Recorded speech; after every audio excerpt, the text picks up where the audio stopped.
नमस्कार।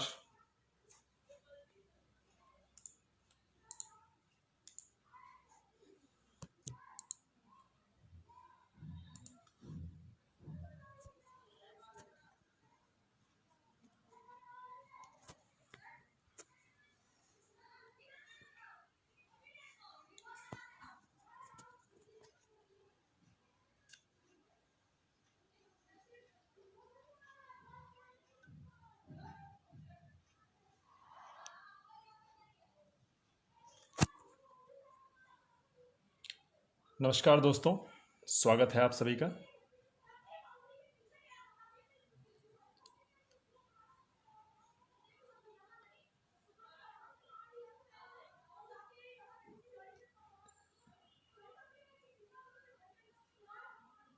जी, जय हिंद जय हिंद।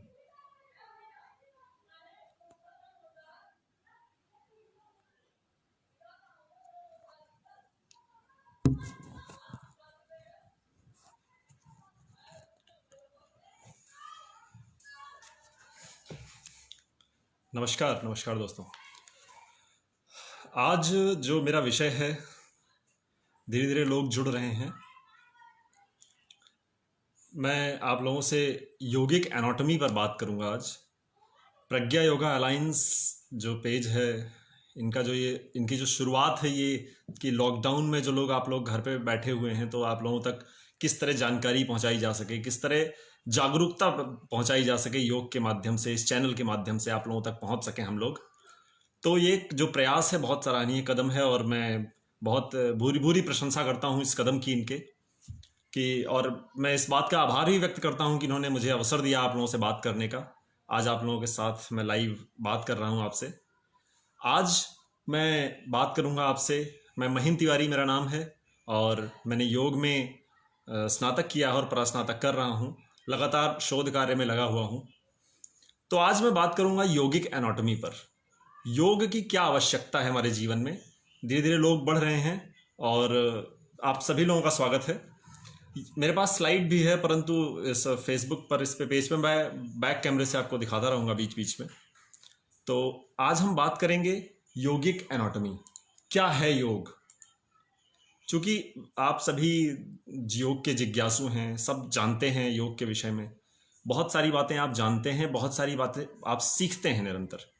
तो जिन बातों को आप निरंतर सीखते हैं, उन बातों में कुछ चीज़ें और मैं जोड़ना चाहूँगा। हो सकता है आप सब में से बहुत सारे लोग इन बातों को जानते हों। मेरा जो अनुभव है आज मैं आप लोगों के साथ साझा करूँगा, योग में जो मेरा अनुभव है। और मेरा अधिकार थोड़ा सा इसलिए बढ़ जाता है क्योंकि मैं जो आधुनिक क्वांटम फिजिक्स है उसको छोड़ करके इस प्राचीन भारतीय क्वांटम फिजिक्स को समझने आया हूँ। इलेक्ट्रॉन, प्रोटॉन और न्यूट्रॉन को छोड़ करके सत्व, रज और तम को सीखने और समझने आया हूँ।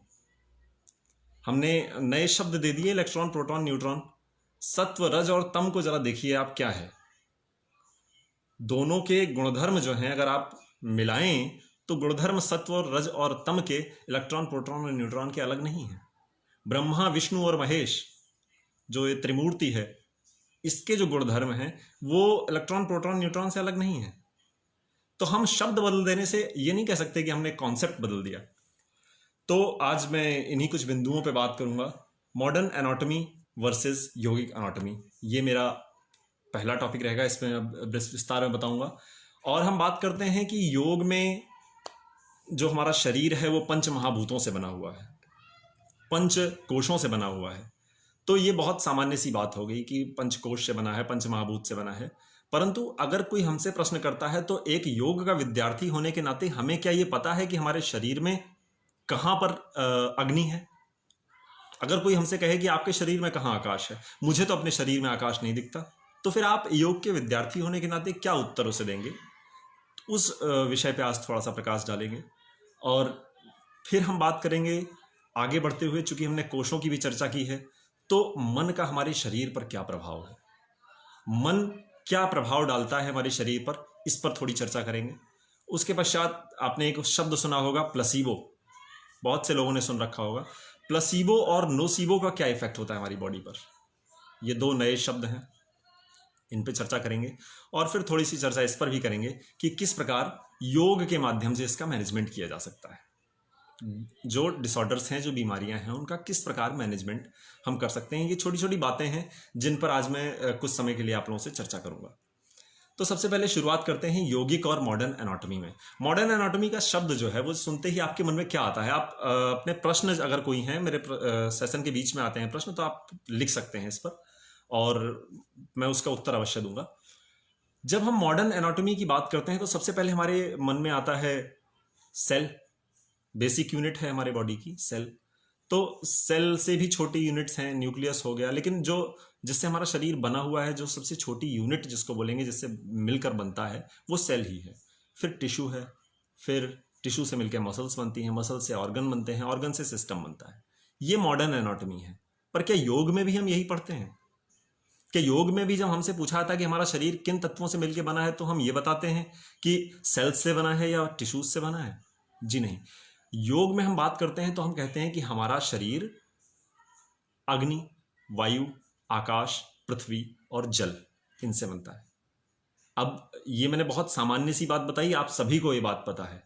परंतु अगर मैं आपसे पूछूं कि आपके शरीर में आकाश कहाँ है, तो आप शायद ही बता पाएं कि आकाश है। जैसे मेरे पास ये एक माउस है, अगर मैं आपसे पूछूं कि ये भी पंचतत्वों से बना है, तो इसमें अग्नि कहाँ है, इसमें आकाश कहाँ है, इसमें पृथ्वी कहाँ है? तो इस पर बहुत से लोगों को के मन में संशय आएगा कि कैसे, इसमें कैसे डिफाइन कर सकते हैं। इसमें भी पांचों तत्व उपस्थित हैं। कैसे? ये जिस पदार्थ से बना हुआ है वो पृथ्वी है। जो पदार्थ है वो पृथ्वी है। मॉलिकुलर लेवल पे जो रिएक्शन होती है, उनसे जो एनर्जी रिलीज होती है, वो रिएक्शन होने के पीछे जो कैटलिस्ट काम करते हैं, वो अग्नि है। वो अग्नि के माध्यम से रिएक्शंस हो रही हैं। इसके जो मॉलिक्यूल्स हैं वो लगातार मूव कर रहे हैं, इलेक्ट्रॉन, प्रोटॉन, न्यूट्रॉन लगातार मूव कर रहे हैं। वो गति है, वो वायु है, वो वात है। इसी प्रकार जो इसके बीच में जो इंटरस्टिशियल स्पेस होता है, इसमें वो क्या है? आकाश है। तो इस प्रकार हम डिफाइन करते हैं चीज़ों को कि इसमें किस तरह। योग का विद्यार्थी होने के नाते हमें इन चीज़ों पर विशेष जानकारी रखनी चाहिए और लोगों को इस चीज़ों को लोगों को अवगत कराना चाहिए इससे। तो मॉडर्न एनाटॉमी, योगिक एनाटॉमी में बस इतना ही डिफरेंस है कि वो शरीर की बात करते हैं, हम शरीर के तत्वों की बात करते हैं। शरीर किन तत्वों से मिलकर बना है, इसकी बात करते हैं। फिर पंचकोश का वर्णन आता है। पंचकोशों में 5 कोश हैं हमारे शरीर में: अन्नमय, प्राणमय, मनोमय, विज्ञानमय और आनंदमय। अब अगर हमसे कोई प्रश्न करे कि हमारे शरीर में आनंदमय कोश कहाँ है, तो हम निरुत्तर हो जाते हैं। विज्ञानमय कोश कहाँ है, निरुत्तर हो जाते हैं। तो इन्हीं सारे बिंदुओं पर आज चर्चा करने वाले हैं। तो एक स्लाइड में आपको दिखाऊंगा कि किस तरह से डिसऑर्डर्स हमारे बॉडी में जनरेट होना शुरू होते हैं। हम बात करेंगे उन बिंदुओं पर भी, पर सबसे पहले मैं बात करना चाहूंगा कि किस तरह से शुरुआत होती है बीमारियों की। अगर आप देख पा रहे हो तो सर्वप्रथम जो अवस्था है यहाँ पर, ये स्वास्थ्य है। योग के अनुसार स्वास्थ्य ये है। और उसके पश्चात एलोपैथिक हेल्थ, एलोपैथिक मैंने शब्द यूज किया है यहाँ पर, लेकिन एलोपैथ ना कह के इसको कहें आधुनिक चिकित्सा में जो स्वास्थ्य है वो ये है। आप योग के अनुसार व्याधियां शुरू हो चुकी हैं, परंतु हमारे पास डायग्नोस्टिक टूल नहीं है उसको जानने का। डायग्नोस्टिक टूल जो मॉडर्न साइंस ने बनाया है, वो यहाँ से डायग्नोस करता है आपके डिजीज़ को। जहाँ थ्रेशोल्ड पॉइंट है, यहाँ से आप डायग्नोस कर पाते हैं अपने डिजीज़ को कि हाँ आपको कोई बीमारी है। आप उनके डायग्नोस्टिक टूल में जब आ गए कि आपको ये पॉजिटिव है, तो फिर आपको सिम्टम्स दिखना शुरू हुए और तब इन्होंने बताया कि आप डिजीज्ड हैं। इससे पहले आप स्वस्थ हैं। इसके पहले जिस दिन व्यक्ति पहली सिगरेट पीता है, मैं उदाहरण दे रहा हूं, जिस दिन पहली सिगरेट पीता है उस दिन अगर उसको खून की उल्टियां हो जाएं तो क्या वो दोबारा जीवन में कभी सिगरेट पिएगा? नहीं। तो वो ये जगह है जहां पर वो पहले दिन सिगरेट पीता है, जहां उसके भाव में आया वहीं से वो बीमार हो गया योग के माध्यम से, योग के अनुसार। परंतु जिस दिन उसे सिम्टम्स दिखना शुरू हुए, मॉडर्न साइंस कहता है कि आप उस दिन से बीमार हुए जहां आपको सिम्टम्स दिखे। तो ये एक छोटा सा कॉन्सेप्ट था जो मैंने आपको दिखाया। अब हम इस पर बात कर रहे हैं कि कैसे योग के माध्यम से इसको मैनेज करें, या इन चीज़ों को योग के माध्यम से समझें। कैसे सिम्टम्स से कैसे हम इस चीज़ को डायग्नोस करें कि ये सिम्टम्स हैं और इसका कॉज ये है, बीमारी के कॉज तक कैसे पहुँचें। तो उसका बहुत ही सरल उपाय है। अगर कोई व्यक्ति आपके पास आता है और आपको ये बताए कि सर आपके घर पे आग लग गई है, और आप बाल्टी उठा करके उस व्यक्ति के ऊपर पानी डालना शुरू कर दें, तो क्या आग बुझ जाएगी? बिल्कुल नहीं। तो हम क्या कर रहे हैं, सिम्टम्स को, मॉडर्न साइंस जो है वो सिम्टम्स की दवाई करता है, वो इलाज भी करता है। तो सिम्टम्स जहां खत्म हुए, जहां उनके डायग्नोस्टिक टूल में आप नेगेटिव हो गए, वहीं से वो आपको स्वस्थ करार कर देता है कि आप स्वस्थ हैं। तो हमें करना क्या है, हमें उसके कारण तक पहुंचना है, पीछे तक जाना है कि कहां से शुरुआत हुई थी। हम किसी वृक्ष के पास खड़े हुए, जाकर के खड़े हों और उस वृक्ष से कहें कि इस वृक्ष पे ऐसे पुष्प आने चाहिए थे, बड़े फूल आने चाहिए थे, तो क्या हमारे ये कहने से उस पर बड़े फूल आ जाएंगे? उस पर बड़े पुष्प नहीं आने वाले ये कहने से आपके, क्योंकि वो वृक्ष, एक तरीका है कि आप बाहर से जाकर के फूल उस पर बांध दें, पर आप ये नहीं जानते हैं कि बहुत अंधेरे में, बहुत अज्ञात में, अदृश्य में, बहुत गहरे में वो फूल जड़ में निर्मित होता है और फिर पूरे पेड़ की यात्रा करके वो अभिव्यक्त होता है आकर के डाल पर। और आप अभिव्यक्ति को देखकर कहते हैं कि अभिव्यक्ति बदली जा सकती है। अभिव्यक्ति को बदलने के लिए आपको अंतस को बदलना होगा। आप अगर, ऐसे ही मनुष्य के कर्मों का है कि अगर आप कर्म बदलना चाहते हैं, तो जैसे व्यक्ति कहता है कि हमें अपने आचरणों में सुधार करना चाहिए, बहुत बेमानी बात है ये। आचरण में सुधार करने से समस्याएं और बढ़ेंगी। आचरण नहीं, हमें अपने अंतस को सुधारना है। अंतस सुधार लेंगे तो आचरण स्वतः ही सुधर जाएंगे। अगर किसी घर में आग जल रही है और किसी छेद से धुआं निकल रहा है, आप कहें कि हम इस छेद को बंद कर देंगे, तो क्या धुआं रुक जाएगा? क्या आग बुझ जाएगी? नहीं, आग वहीं जल रही है, आपने छेद बंद कर दिया है, वो दूसरा छेद ढूंढेगी निकलने के लिए। इसलिए आज समाज में हम देखते हैं, जबकि बहुत सारे व्यक्ति जो हम, जब मैं कहीं जाता हूं बात करने लोगों से, तो लोग मुझसे प्रश्न करते हैं, ऐसे लोग पूछते हैं कि किस तरह आप ये बताएंगे हमको कि जो आज दुर्जन लोग हैं, जो गलत चीज़ों में लिप्त हैं, वो बड़े प्रसन्न दिखते हैं और जो सज्जन हैं वो बहुत दुखी हैं, परेशान हैं, क्यों है ऐसा? तो इसका क्या उत्तर देंगे आप? योग के विद्यार्थी होने के नाते आपका दायित्व तो बनता है कि आप लोगों को इस बात को समझाएं। आपके पास उत्तर होना चाहिए इसका। लोग कहते हैं इसके उत्तर में कि उनके प्रारब्ध बहुत अच्छे थे इसलिए वो प्रसन्न हैं। कुछ लोग कहते हैं कि जो सोचना ही नहीं चाहते, वो कहते हैं कि नहीं नहीं, वो दुखी नहीं है, वो प्रसन्न नहीं है, सॉरी, वो दुखी हैं अपने अंतर मन में। वो दिख रहे हैं सब प्रसन्न, जो पैसे उनके पास हैं, जो समृद्धि है, वो सब कुछ है, लेकिन वो दुखी हैं अंदर से। होता है, कुछ केसेस ऐसे भी होते हैं जिसमें उनका अवसादग्रस्त हैं या परेशान है, पर बहुत सारे केसेस में ऐसा नहीं होता, प्रसन्न होते हैं, जीते हैं उस जिंदगी को। क्यों? उसके पीछे सिर्फ एक कारण है मित्रों, कि उनके अंतस में और उनके आचरण में भेद नहीं है। अगर वो दुर्जन है तो अंतस और आचरण दोनों उनके बुरे हैं। तभी हम देखते हैं कि इनके काम तो बुरे हैं फिर भी अच्छा कर रहे हैं, अच्छा प्रसन्न हैं, खुश हैं। उनका अंतस और उनका आचरण भिन्न नहीं है। ऐसे ही संत हैं, उनके अंतस में और उनके आचरण में भेद नहीं है, परंतु जो सामान्य सज्जन व्यक्ति है, उसका अंतस तो कुछ और है, परंतु उसका आचरण, वो आचरण से श्रेष्ठ बनने का प्रयास करता है परंतु अंतस को नहीं सुधारता है। उसके कारण समस्याएं पैदा होनी शुरू हो जाती हैं, और फिर वो समस्याएं एक दिन जब मूर्त रूप लेकर के शरीर में उत्पन्न होती हैं, तो फिर हम कहते हैं कि बीमारी हमें क्यों हुई, हम तो बहुत अच्छे थे। लोग कहते हैं कि हमें बीमारियां हुई, जैसे छोटा सा कोई भी किसी भी बीमारी का उदाहरण लें, लोग कहते हैं कि हमने कोई व्यसन नहीं किया जीवन में, हमने कभी कोई नशा नहीं किया, कोई किसी प्रकार का व्यसन नहीं है, किसी प्रकार के गलत काम नहीं किए, हमेशा अच्छे वातावरण में रहे, हमारी दिनचर्या बहुत अच्छी रही, फिर हमें क्यों बीमारियां हुई? तो इस तरह की बातें जब लोग करते हैं, तो इसमें समझना चाहिए उनको कि वो क्या देख रहे हैं, कहाँ पर बात कर रहे हैं। वो कह रहे हैं कि हमने कुछ नहीं किया फिर भी हमारे साथ ऐसा क्यों हुआ। मेरे मित्र, मेरे बंधु, आपने किया, पर आपने उसको जाना नहीं कि आपने कब किया। आपने बहुत गहरे में वो बीज बो दिया। बीज बहुत छोटा होता है, एक बरगद के वृक्ष का बीज जो है इतना छोटा सा बीज होता है, जिसको देख करके आप नहीं जान सकते कि वो वृक्ष कितना बड़ा होने वाला है, कितना विशाल होने वाला है। फिर उस बीज से इतना बड़ा वटवृक्ष निकलेगा और इतनी ज्यादा शाखाएं होंगी और उसमें और बीज उत्पन्न होंगे, इसका हमें भान ही नहीं होता, इसके विषय में हम सोचते ही नहीं है। और फिर हम दोष देते हैं कि हमने तो कुछ किया ही नहीं।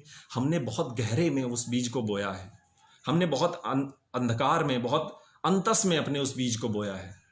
जैसे एक छोटा सा उदाहरण मैं आपको दूं, अल्सर जिन लोगों को हो जाता है, अल्सर क्या है?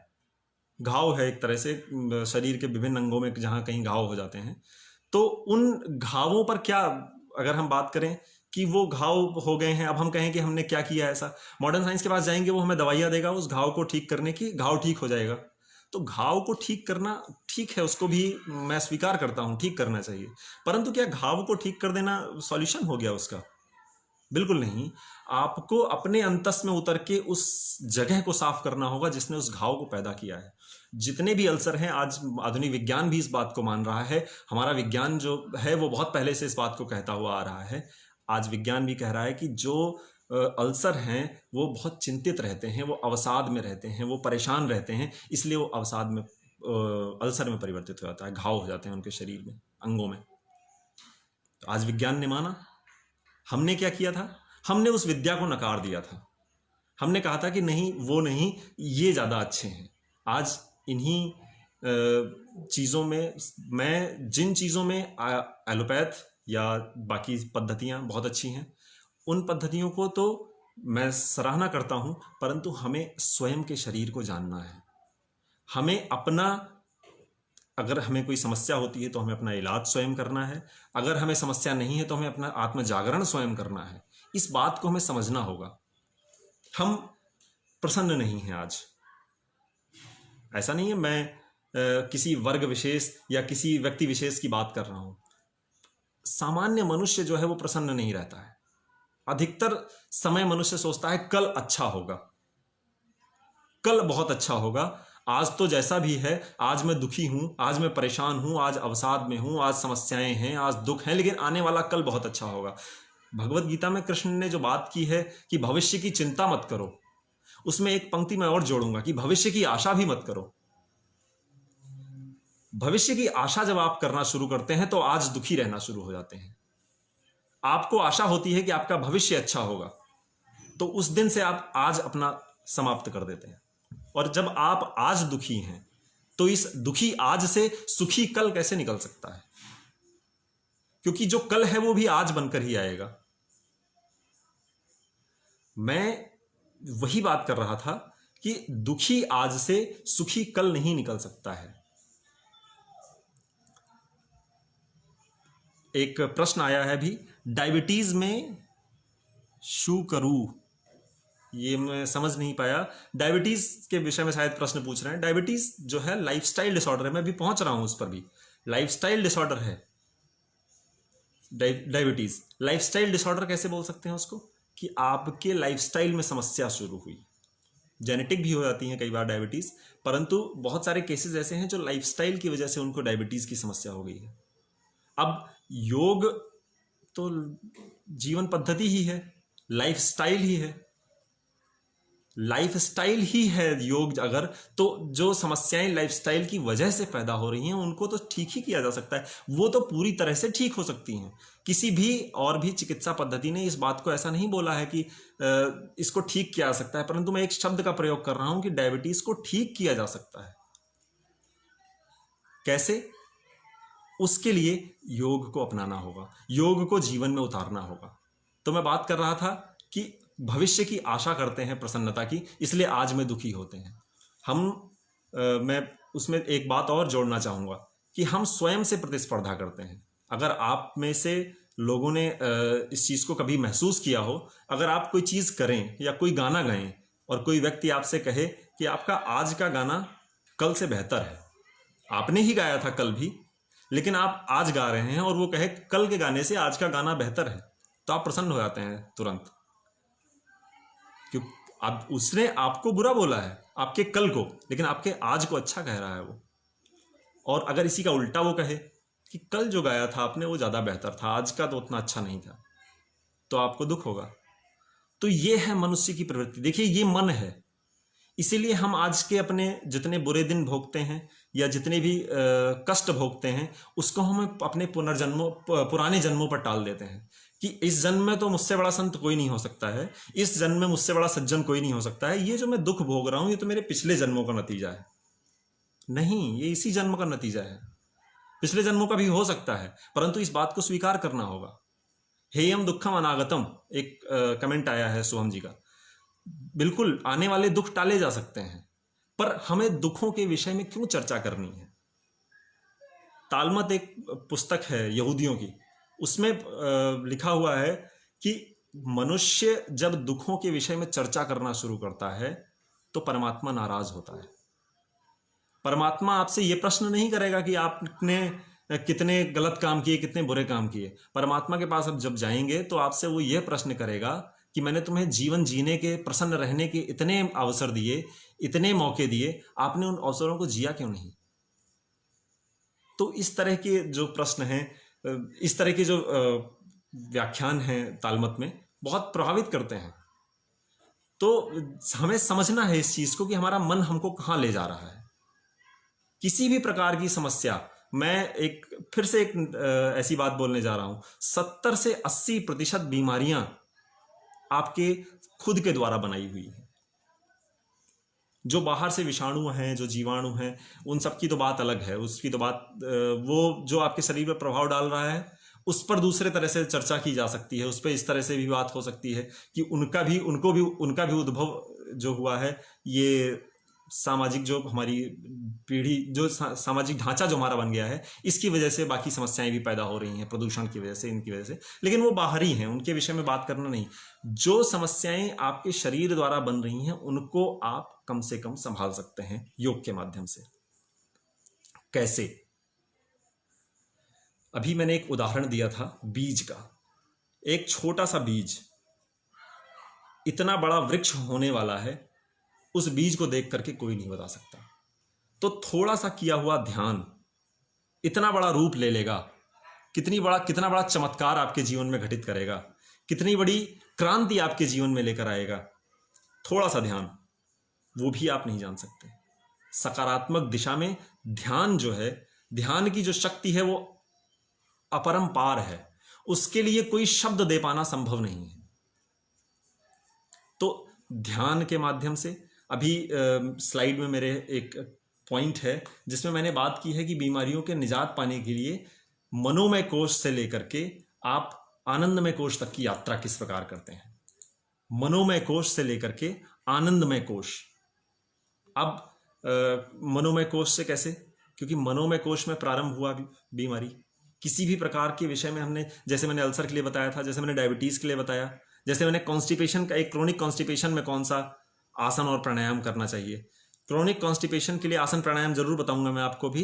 क्रोनिक कॉन्स्टिपेशन का कारण जान लीजिए आप। आसन प्राणायाम तो करते रहिए। क्रोनिक कॉन्स्टिपेशन क्यों हुआ?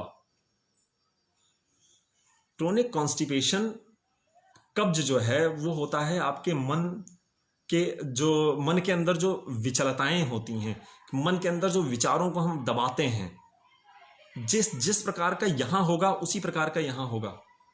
जिस प्रकार की अवस्था यहां की होगी उसी प्रकार की अवस्था आपकी अंदर की होगी। इसको अगर आपने संतुलित करना सीख लिया, अगर मेंटल, एक शब्द प्रयोग करते हैं सदगुरु, मेंटल कॉन्स्टिपेशन, अगर मेंटल कॉन्स्टिपेशन नहीं होगा तो फिजिकल कॉन्स्टिपेशन अपने आप ठीक हो जाएगा। आसनों की, प्राणायाम की बात आपको मैं बता दूंगा बाद में, अभी इस सेशन के अंत में। लेकिन कारण इसका समझिए। हमको सब पता होता है, एक कमेंट है कि हमको सब पता होते हुए फॉलो करना मुश्किल होता है, फॉलो नहीं कर पाते हैं। ये हमारी इच्छा शक्ति की कमजोरी है प्रियंका जी। हम अपनी इच्छा शक्ति पर भरोसा नहीं कर पाते हैं। और आपने जो बताया ना कि हम फॉलो करना मुश्किल है, इसके पीछे भी यही कारण है, क्योंकि हमें ये लगता है कि ये जो कष्ट हैं ये ईश्वर की देन है, ये तो होगा ही। और ये सबसे बड़ा दुर्भाग्य है मानव जाति का कि उसने दुखों को अपने जीवन का महत्वपूर्ण अंग मान लिया है। उसने मान लिया है कि ये जीवन में जो दुख हैं वो दुख ईश्वर के द्वारा दिए गए हैं, वो हमारे कर्मों का फल है और उनसे मुक्त नहीं हो सकते। इसीलिए हम फॉलो करना बंद कर देते हैं नियमों को, कि जब दुख है ही और दुख जो हम कर चुके हैं कर्म, उनका फल मिलना ही है, तो अभी कर्मों को करके अगर उनसे भागने का क्या मतलब है। नियति से कौन बच पाया है, ये जो सेंटेंस है ये इसने आधी मानव जाति को बर्बाद कर दिया है कि नियति से कौन बच पाया है।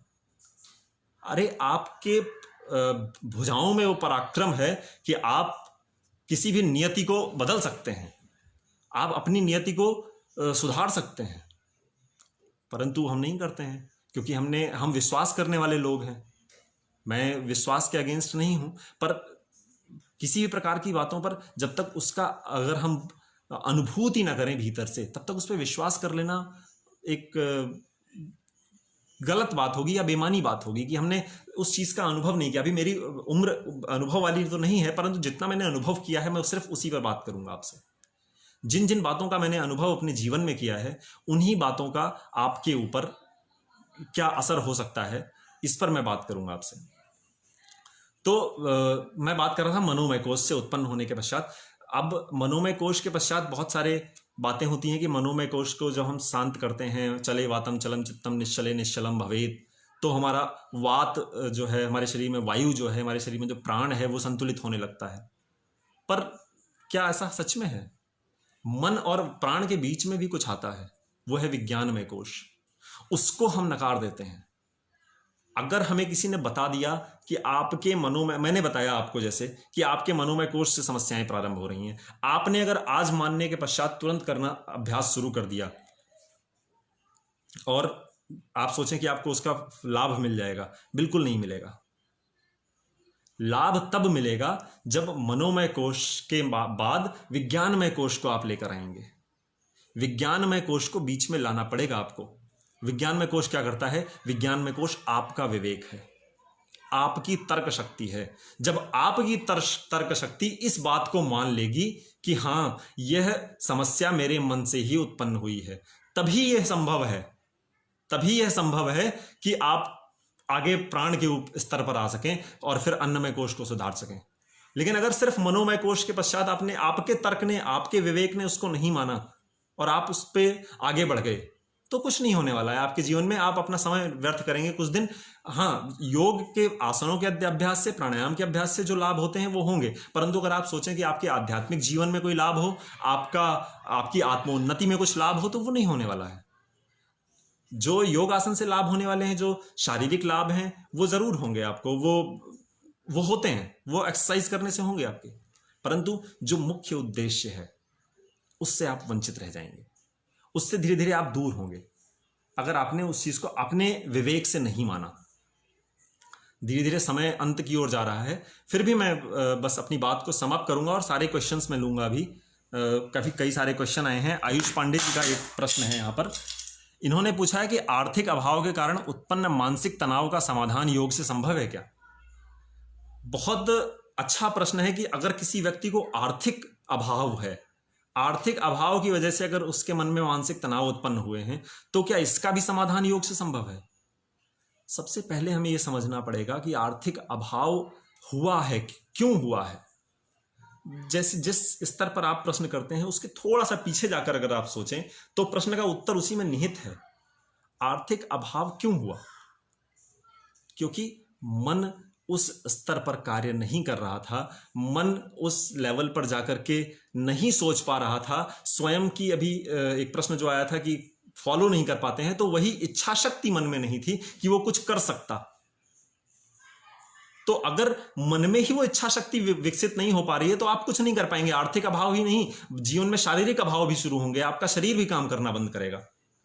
तो योग से किस प्रकार आर्थिक अभाव से भी मुक्ति संभव है, ये बहुत अच्छा प्रश्न है। कि आर्थिक अभाव, लोग कहते हैं योग करने से क्या हमारे घर में योग से रोटी चलेगी? बिल्कुल बिल्कुल योग से रोटी चलेगी। योग जो है, योग आपके मन को सुदृढ़ करता है, और मन सुदृढ़ हो जाने के पश्चात संसार में कोई भी ऐसा कार्य नहीं है जो असंभव हो व्यक्ति के लिए। अगर यहां से वो मजबूत है तो अपने हिस्से का जो हक है, अपना अधिकार जो है, वो समाज से ले सकता है। और अगला प्रश्न पूछा गया है शुभम शर्मा जी ने कि इट मीन्स कि हम फ्यूचर के बारे में हमें फ्यूचर के बारे में सोचना चाहिए। फ्यूचर के बारे में सोचना चाहिए, आपने किस परिप्रेक्ष्य में पूछा है मैंने नहीं कहा। मैंने भी जो प्रश्न जो बताया था आपको कि भविष्य की चिंता भगवान श्री कृष्ण ने कहा है, उसमें एक लाइन मैंने जोड़ी थी कि भविष्य की चिंता भी नहीं करनी है और भविष्य की आशा भी नहीं रखनी है कि हम भविष्य में प्रसन्न होंगे, भविष्य में खुशियां मिलेंगी हमको। जो है आज हमें प्रसन्न रहना है, आज हमें ध्यान में रहना है, आज हमें आत्म में रहना है, आज हमें स्वयं में रहना है, स्वस्थ रहना है, स्व में स्थित रहना है। और जब हम आज प्रसन्न रहेंगे तो इस प्रसन्न चित्त आज से प्रसन्न चित्त कल भी पैदा होगा। इसी आज से कल बनेगा। भविष्य कोई दूसरी एंटिटी नहीं है, भविष्य भी वर्तमान होकर ही आएगा आपके जीवन में। भविष्य कभी नहीं आता, कल कभी नहीं आता, कल भी आज बनकर आएगा। और अगर आप सोचें कि आपका आज सेम है, मेरा आज भी वही है, और दुनिया में जितने लोग हैं उनका भी आज वही है, तो कैलेंडर के धोखे में मत जाइएगा। उसमें सबकी तारीख आज 3 मई ही है, सबके दिन के लिए रविवार ही है आज कैलेंडर में। परंतु नहीं, इस दुनिया में जितने लोग हैं उतने प्रकार के आज हैं। मेरा आज अलग है, आपका आज अलग है, और जितने, अगर कोई संकट में है तो उसका आज अलग है, कोई बहुत प्रसन्न है तो उसका आज अलग है, किसी ने ध्यान को अपने जीवन में घटित कर लिया है तो उसका आज अलग है। तो भविष्य की तो बात ही नहीं कर सकते आप इस तरह से। भविष्य तो वर्तमान होकर ही आपके जीवन में आने वाला है। तो आप आज के बारे में सोचिए, बिल्कुल आज के बारे में सोचिए, और आपका भविष्य अपने आप ही आता जाएगा जो आना है। जैसे आज का समय आप लीजिए, किसी ने भी नहीं सोचा था कि इस तरह से लॉकडाउन में हमें घर बैठना पड़ेगा इतने दिनों के लिए। सब सोचते हैं कि बाहर जब काम चल रहे थे, ऑफिस जाना पड़ता था 7 to 5, तो लोग सोचते थे कि काश छुट्टियां मिल जाएं, काश हम घर पे बैठें, काश घर वर्क फ्रॉम होम हो जाए, घर से काम करें। पर आज तो हो रहा है वो सब, फिर भी लोग परेशान हैं। क्यों?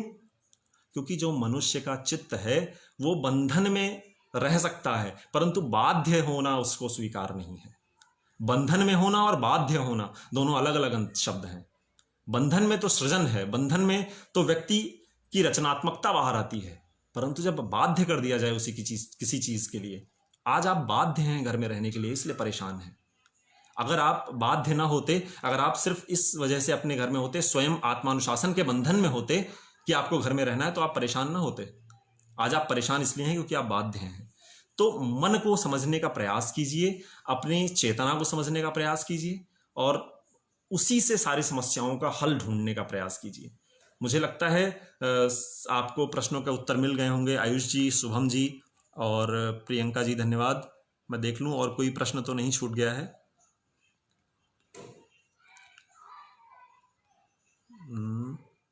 योगाचार्य प्रवीण वर्मा जी का प्रश्न था, ठीक है। सारे प्रश्नों के उत्तर लगभग हो गए हैं। और कोई अगर आपके प्रश्न हो तो ज़रूर मुझसे पूछिएगा। मेरा नाम महीन तिवारी है, आप कभी भी मुझसे संपर्क कर सकते हैं। और आज का समय चूँकि पूरा हो गया है, तो आपसे ज़रूर अवश्य मैं फिर से मिलूँगा एक बार।